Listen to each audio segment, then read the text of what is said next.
सिर्फ और सिर्फ मिसअंडरस्टैंडिंग्स और कंफ्यूजन्स बढ़ती हैं। कभी हार्मनी नहीं आएगी और अच्छा रिलेशनशिप तो चला ही नहीं सकते जब तक आप एक काउंट रखते रहोगे। एक जो छोटी सी लड़के और लड़की की लड़ाई थी वो दो फैमिलीज के ईगोस की लड़ाई बन गई। हेलो एवरीवन, कैसे हो सारे? Welcome back to another amazing video. This is Namit Chawla और मेरे इस चैनल की हर वीडियो में हम डिस्कस करते हैं लाइफ की किसी एक बहुत ही इंपॉर्टेंट एंड रिलेटेबल टॉपिक या एस्पेक्ट के बारे में। तो जल्दी से शुरू करते हैं आज की वीडियो। और आज की वीडियो के अंदर हम डिस्कस करेंगे 3 बहुत ही इंपॉर्टेंट प्रिंसिपल्स जो किसी भी रिलेशन के लिए बहुत ज्यादा जरूरी होते हैं। Me myself being a relationship coach, आप लोगों को ये बात गारंटी के साथ कह सकता हूं कि अगर आप लोग इन 3 प्रिंसिपल्स को अपने रिलेशनशिप या अपनी मैरिज में बहुत ध्यान से फॉलो करते हैं, अबाइड करते हैं, बोथ द पार्टीज, दोनों लोग, तो आई कैन अश्योर यू कि आप लोगों का रिलेशनशिप, आपकी मैरिज काफी ज्यादा हद तक आप लोगों को स्मूथ चलती दिखाई देने लगेगी। वैसे तो यार जब बात आती है रिलेशनशिप्स की,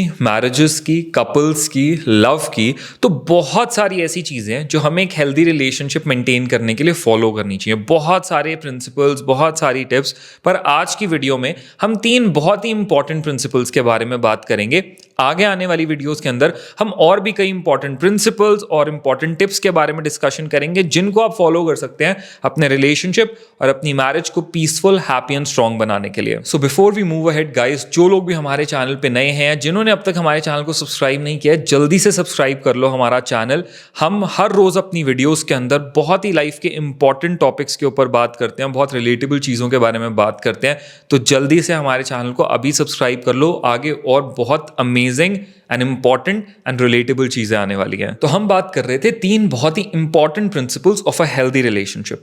सबसे पहला प्रिंसिपल, टॉक नॉट अज्यूम। तो मैंने ये बात हमेशा कहता हूं कि एक कपल जो कभी कभी लड़ रहा है, कभी कभी बहस कर रहा है, पर कभी भी बात करना छोड़ नहीं रहा, बात करना बंद नहीं कर रहा, कॉन्स्टेंट कॉन्वर्सेशन में रह रहा है, उनका रिलेशनशिप कभी इतना खराब नहीं हो सकता जितना उन कपल्स का होने लगता है जो शायद पीस रखने के लिए या शांति बनाए रखने के लिए एक दूसरे से बात करना बंद कर देते हैं, जिनको बात ना करना इजी सोल्यूशन लगता है इंस्टेड ऑफ बात करके चीजें ठीक करने में। प्रॉब्लम पता है कब आने लगती है? जब हम लोग एक दूसरे से बात नहीं करते और अपने अंदर अजम्पशंस बना लेते हैं कि उसने जरूर ऐसा सोचा होगा या उसके मन में जरूर ये बात आई होगी या उसको ऐसा लगा होगा, और हम बस ये खुद अज्यूम करके डिसीजंस बना लेते हैं, अपने माइंडसेट्स प्रिपेयर कर लेते हैं, और सामने वाला इंसान भी बिना बात के, बिना बोले ये सोचता रहता है कि शायद उसने ऐसा सोचा होगा या उसे ऐसा लगा होगा या उसके मन में ये चल रहा होगा, और वो भी अपने ही डिसीजंस बना लेता है, अपना ही माइंड प्रिपेयर कर लेता है। अब इससे होता क्या है कि दोनों लोग आपस में बात नहीं कर रहे, तो सिर्फ और सिर्फ मिसअंडरस्टैंडिंग्स और कंफ्यूजन्स बढ़ती हैं, और उसके बाद ईगो प्ले में आ जाता है कि अब इतने दिनों में 4 दिन से इसने भी मुझसे बात नहीं की, मैंने भी इससे बात नहीं की, तो अगर पहले मैं चली गई या पहले मैं चला गया तो मैं छोटा दिखूंगा या मैं छोटी दिखूंगी, तो पहले मैं क्यों जाऊं?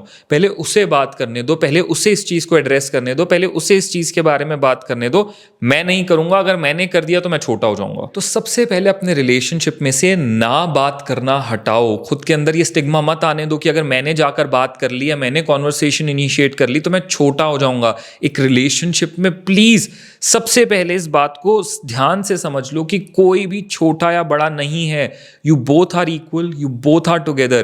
पहले जाकर बात कर लेने से कोई छोटा नहीं होगा। सिर्फ अपने मन में अजम्पशंस मत लगाओ, जाओ अपने पार्टनर से बात करो, उसके साथ बैठो। मैं कहता हूं 1 घंटा, 2 घंटा, 3 घंटा बैठो, जितनी बात करनी है करो। मैं कहता हूं एक बार के लिए बहस हो रही है, बहस कर लो, कुछ भी करो, पर बात करो। 1 घंटा बहस कर लोगे, 2 घंटे बहस कर लोगे, 3 घंटे कर लोगे, पर उसके बाद एट द एंड शांत होगे, जितनी भी कंफ्यूजन्स है वो क्लियर हो चुकी होंगी, दोनों लोग अपने मन के अंदर की बातें बता चुके होंगे, एक दूसरे की बातें समझ चुके होंगे, आप दोनों को चीजें बहुत क्लियर दिखनी स्टार्ट हो जाएंगी, कोई कंफ्यूजन नहीं रहेगी, मिसअंडरस्टैंडिंग नहीं रहेगी, और ये आप दोनों के लिए और आप लोगों के रिलेशनशिप के लिए ही बहुत ज्यादा बेटर रहेगा। ट्रस्ट मी, आधी प्रॉब्लम्स खत्म हो जाएंगी जब आप लोग अज्यूम करना बंद करके डिस्कस करना स्टार्ट कर दोगे। Now principle number 2, it is never 50-50। देखो इस चीज को ना बहुत ढंग से हमें समझने की जरूरत है। एक रिलेशनशिप में डेफिनेटली दोनों पार्टनर्स इक्वल होते हैं, दोनों का 50-50 इनपुट होता है, एफर्ट होते हैं, इक्विवेलेंट एफर्ट्स होते हैं, डेफिनेटली, बिल्कुल अग्रीड। पर जब आप दोनों एक रिलेशनशिप या मैरिज में आ चुके होते हो तो हर रोज डेली लाइफ के अंदर ना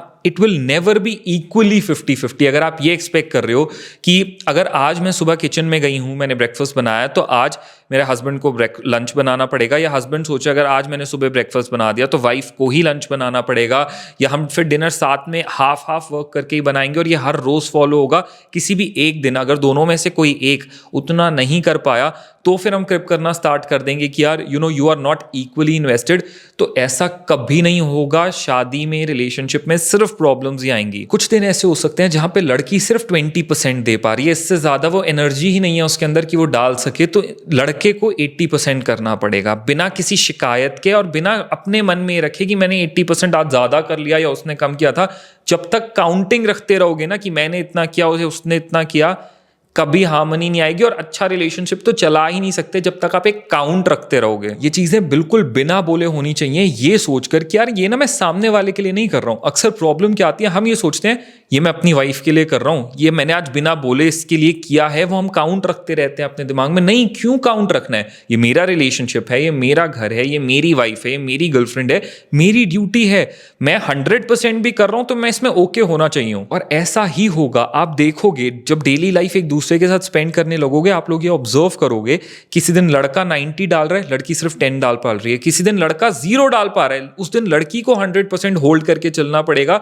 वो ये नहीं कर सकती कि आज तुमने 1% एफर्ट भी नहीं डाला तो अब मैं बिल्कुल गिव अप कर रही हूँ, ठीक है रिलेशनशिप जाता है तो जाए। नहीं, some days it will be 80-20, some days 90-10, some days 60-40, 70-30, 50-50, कुछ भी हो सकता है। 100-0 भी हो सकता है कुछ दिनों पे कि एक इंसान पूरा 100 लगा रहा है और दूसरा इंसान बिल्कुल 0 पे गया हुआ है। कई बार रिलेशनशिप में ऐसा होता है कि एक इंसान सोचता है यार नहीं हो पा रहा, रहने देते हैं, बहुत टफ हो रहा है। उस टाइम दूसरे को रिस्पॉन्सिबिलिटी लेनी होती है कि नहीं, वील डू इट, हम कर लेंगे।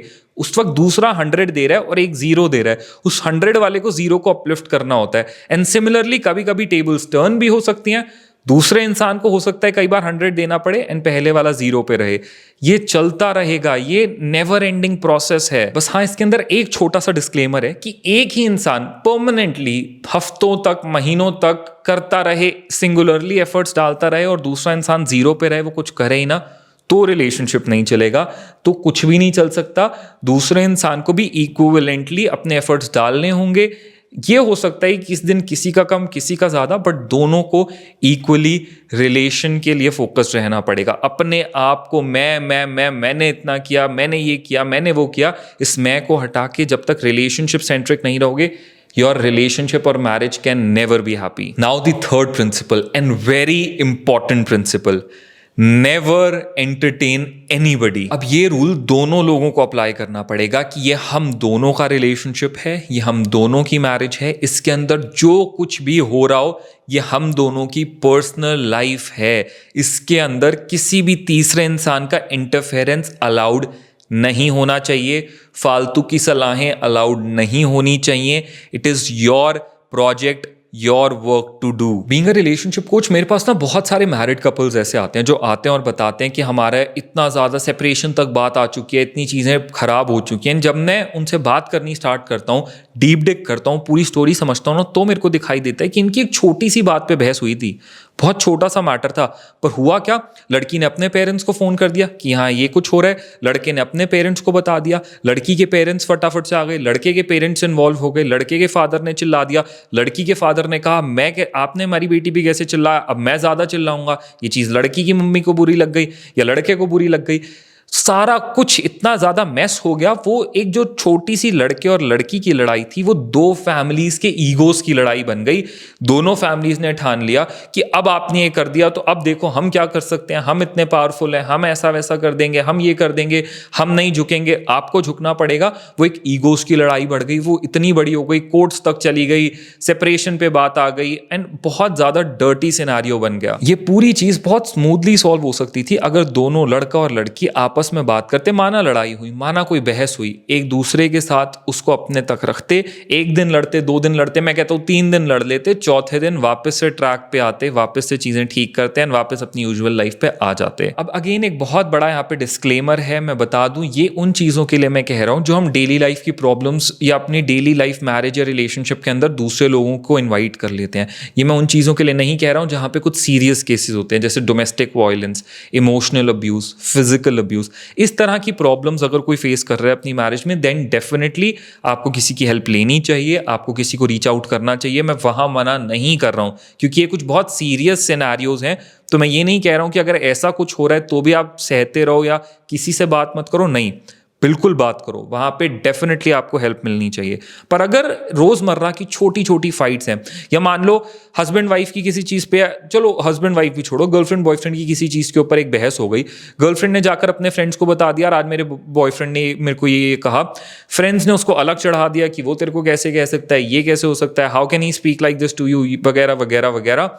लड़की जो शायद 2 घंटे बाद अपने आप शांत होकर अपने बॉयफ्रेंड से बात करती, चीज़ें सॉल्व हो जाती, अब उसको भी लगने लगा कि ठीक है यार, मेरे फ्रेंड्स सही कह रहे हैं, वो ये कैसे कर सकता है, हाउ कैन दिस हैपन, ये एंड वो चीज़ें इतनी ज़्यादा एस्केलेट हो गई कि वो ब्रेकअप तक बात आ गई। हमेशा याद रखना, चाहे मैं कहता हूँ आपका कितना ही क्लोज बेस्ट फ्रेंड क्यों ना हो, कोई भी क्यों ना हो, जब भी कोई तीसरा इंसान आप लोगों के रिलेशनशिप के बीच में आएगा, आप दोनों के बीच में आएगा, उसकी सलाहें आप लोगों के रिलेशनशिप में आप दोनों के बीच में आएंगी, चीज़ें सिर्फ खराब होंगी। अगर आप दोनों इतने मैच्योर हो कि एक रिलेशनशिप में आ सकते हो या शादी कर सकते हो, तो फिर इतने मैच्योर भी बनो कि उसके अंदर की जो डेली लाइफ प्रॉब्लम्स हैं, सिचुएशंस हैं, उन्हें खुद से सॉल्व करो, किसी भी थर्ड पार्टी या थर्ड एंटिटी को अंदर इन्वॉल्व मत करो। और ये अगेन दोनों तरफ से होना चाहिए, लड़के और लड़की दोनों की तरफ से, कि ठीक है यार, हम में अगर कोई प्रॉब्लम आएगी, हमारे बीच में कोई शिकायत है, कुछ भी है, हम एक दूसरे से बात करेंगे। अभी बहुत ज़्यादा प्रॉब्लमैटिक लग रहा है, सुबह बहुत बहस हो गई है, शाम को बात कर लेंगे, रात को बात कर लेंगे, पर बात हम दोनों ही करेंगे।